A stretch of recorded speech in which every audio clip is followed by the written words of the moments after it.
Olá a todos, sejam bem-vindos ao 21º episódio da terceira temporada, Negócio Mistério. Olá Vasco. Olá Humberto. Estás bom?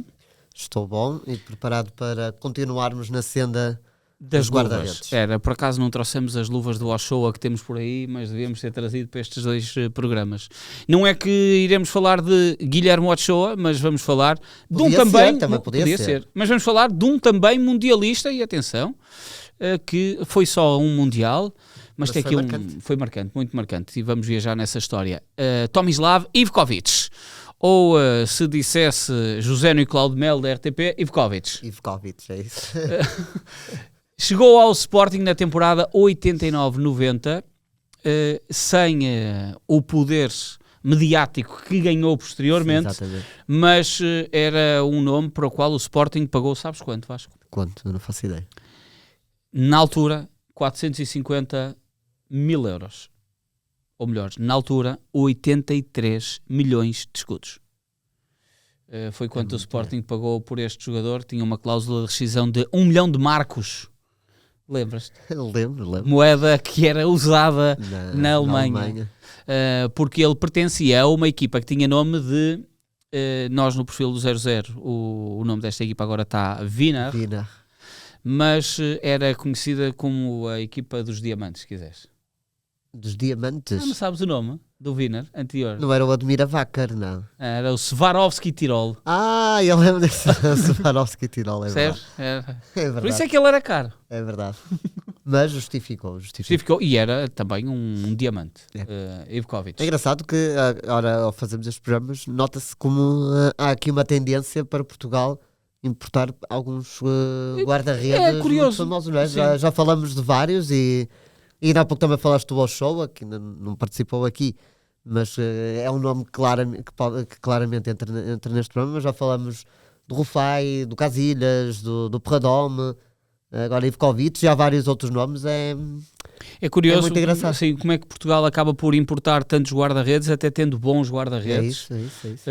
E nesta altura o Bahia começa por ser a figura principal. Em 89-90 ainda não tem a preponderância que tinha.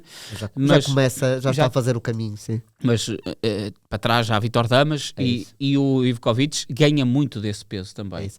E por falar em Vítor Damas, o Ivkovic chega aqui num contexto que também tem que ver com o Damas. O Damas é um dos principais nomes da baliza do Sporting, para muitos o melhor guarda-redes de sempre do Sporting, e ele termina a carreira na época anterior, no final da época anterior, em que já joga menos. Na altura os guarda-redes são, se não me engano, é o Damas, é o Vital. É o mesmo Vital que é o... É o mesmo Vital, que é o treinador de guarda-redes do Ruben Amorim. É o mesmo Vital. Que pode jogar mais que o Rashford. Exatamente, como disse o Ruben Amorim. E é também um uruguaio que é o Rodolfo Rodrigues, que também era um nome forte, nunca falamos dele aqui, mas também era um nome forte porque era habitual titular da seleção uruguaia. E eles ficam neste plantel do Sporting. Tirando o Damas, sim. É este aqui o plantel do e Sporting. E curiosamente o Damas depois acaba até por ser treinador. De guarda-redes. Não, eu acho que ele chega a ser treinador principal logo. Nós temos pelo menos aí o Damas como... Exatamente. Ou seja, ele começa, já está ali o Paulinho também. Pois, claro. Não, o Paulinho, se nunca te contei, um dia destes conto a história do Paulinho, que veio das modalidades e, portanto, ele cogitava ali na zona de Alvalade e passa para o futebol mais ou menos nesta altura. Então, chega uma história prometida para fazer um dia destes sobre o Paulinho. Foi contada publicamente por vários jogadores de hóquei patins, portanto não é nenhum segredo. Não é nenhum segredo. Portanto, o Damas passa da baliza para o banco, começa por ser treinador de guarda-redes do Ivkovic, por exemplo, mas depois ainda chega a treinar o clube. O Ivkovic que acaba por fazer, não dissemos os números, só fica 4 temporadas no Sporting, faz 154 jogos, mas não conquista nenhum título. É ali uma fase difícil do Sporting. Nesta fase, finais da década de 80 e até meados da década de 90, início da década de 90, a luta pelo título era quase sempre entre Porto e Benfica, e muitas vezes era um ano ganhava um, no outro ano ganhava o outro. E o Sporting normalmente, até foi mais por esta altura começou aquele mito do Natal, não é? Diz que o Sporting até... E aliás o Ivkovic faz parte, não na primeira época, mas depois em 90-91, de um grande arranque do Sporting que foi igualado esta temporada, que são 11 vitórias seguidas no arranque do campeonato, e é o Ivkovic, o guarda-redes. Só que depois o Sporting começa muito bem, mas depois acaba por descambar e fica no terceiro lugar.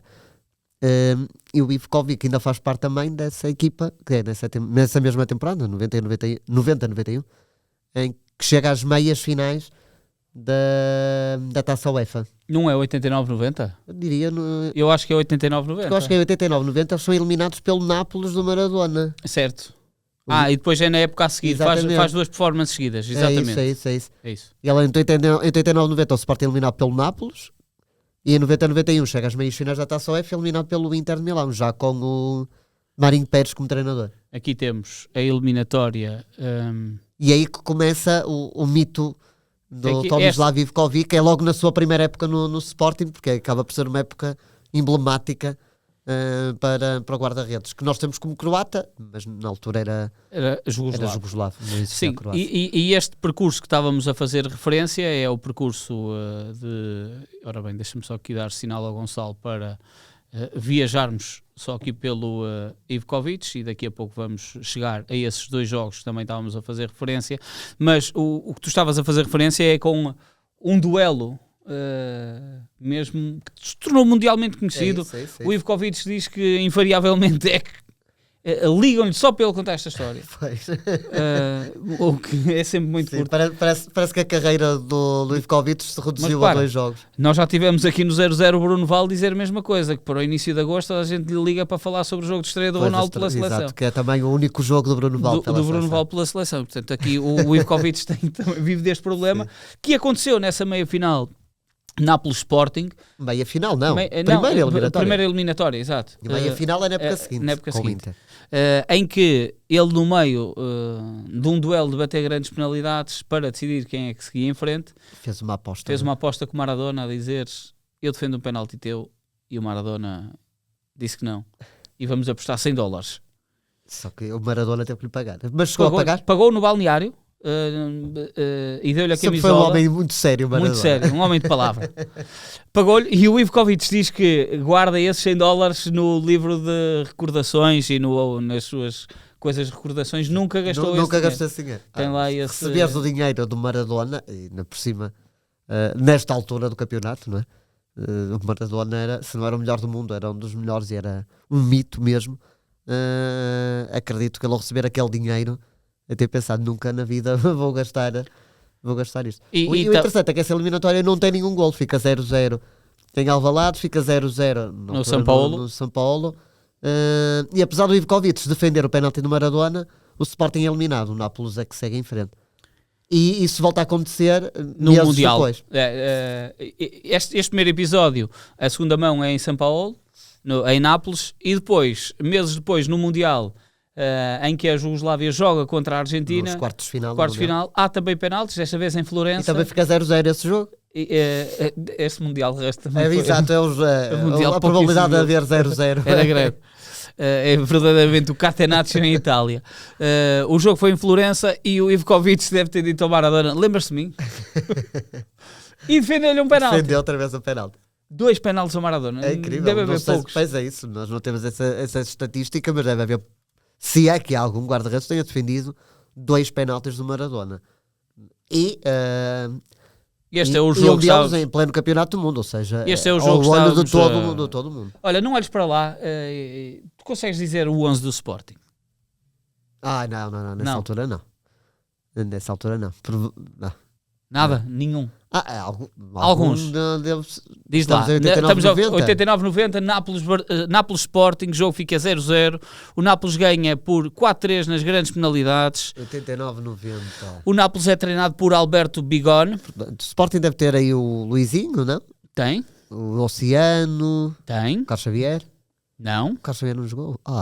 Não jogou. Tem o Ivkovic, obviamente. Certo. Dupla de centrais eram altos. Era uma espécie. Venâncio. Certo. Mas havia um mais alto que o Venâncio. Leal. Certo.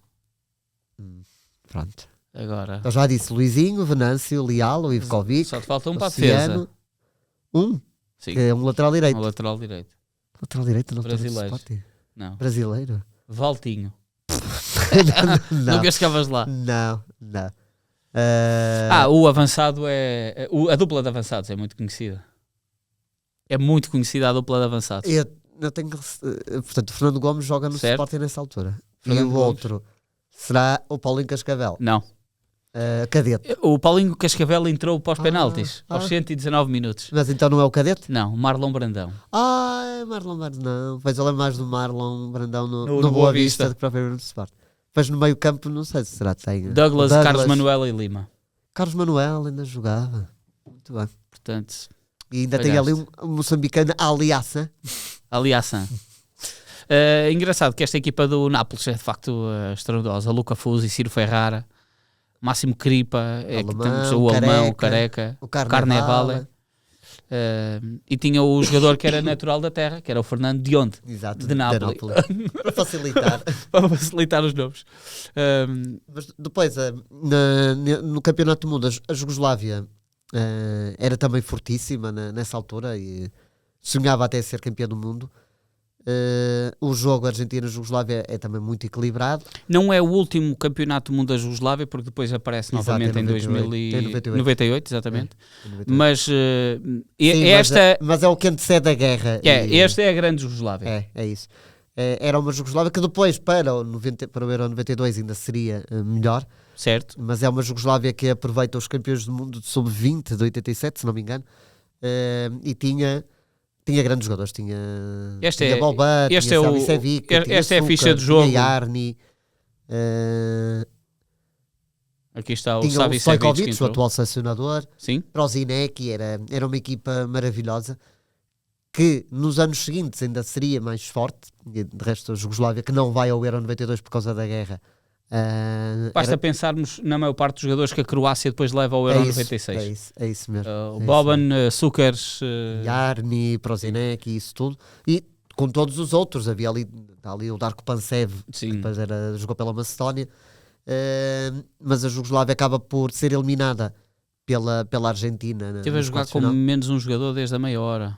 E nem assim a Argentina conseguiu lá chegar. Ainda assim, os argentinos acabam por seguir em frente, mas ficou sempre na história o Ivkovic, que em poucos meses, portanto a eliminatória contra o Nápoles deve ser em setembro e este jogo deve ser em julho, ou seja, em menos de um ano consegue defender 2 penaltis do Maradona, volta para Portugal em alta, não é? Uhum. E tem então a tal época 90-91 celebrizada pelo grande arranque e pelas meias finais da Taça UEFA.